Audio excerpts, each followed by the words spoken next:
Hey guys, welcome to my channel. నా బెస్ట్కి అయితే పెళ్ళి అయిపోయింది. ఇక దాన్ని చూడడం వల్ల అస్సలు కుదరదు అనుకున్నా. కానీ వాళ్ళ ఫ్యామిలీ వాళ్ళు నాకు పెద్ద ట్విస్టే పెట్టిళ్ళు.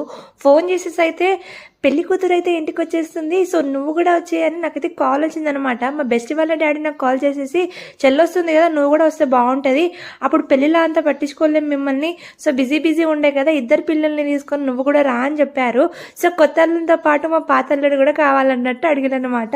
సో మమ్మల్ని అయితే పెద్ద కూతురు అండ్ పెద్ద అల్లుడు లెక్క ట్రీట్ చేస్తారు వాళ్ళు. మేమైతే వెళ్ళిపోయినాము.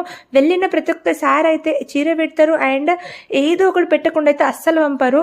వాళ్ళ కేరింగ్ అయితే మామూలుగా ఉండరు. అసలు నేను ఎవరో కూడా తెలియదు, కానీ నా ఫ్రెండ్ ద్వారా పరిచయం అయిన దాన్ని కూడా ఫ్యామిలీ మెంబర్స్ అయితే చేసేసుకున్నారు. వాళ్ళ మమ్మీ అండ్ డాడీ చాలా క్యూట్ అనమాట.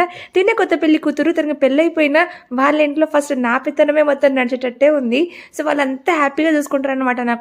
నాకైతే ఫేవరెట్ థింగ్ వాళ్ళ ఇంటికి వెళ్ళడం. ఏం పెట్టకున్నా సరే, ఏం ఇవ్వకున్నా సరే, అక్కడికి వెళ్ళి అక్కడ టైం స్పెండ్ చేస్తే చాలా అనిపిస్తుంది. కానీ వాళ్ళు ఏది పెట్టకుండా ఏది ఇవ్వకుండా అస్సలు పంపరు. సో ఇక్కడ మా పెద్దోడికి ఇవేం వద్దు, పిసి ఇచ్చే చాలు, జబ్బులో పెట్టుకుంటా అన్నట్టు ఉరుకుతాడు. సో ఇంటికి వెళ్ళే టైం వచ్చింది. వాళ్ళ బ్లెస్సింగ్స్ అయితే తీసేసుకొని అయితే వెళ్ళిపోతున్నాము. మా ఫ్రెండ్ని కలవడం అండ్ దాంతో టైం స్పెండ్ చేయడం అయితే నాకు బాగా నచ్చింది. వెళ్ళేటప్పుడు అయితే ఎంత మిస్ అయిపోతున్నానో దీన్ని అనిపించింది నాకైతే.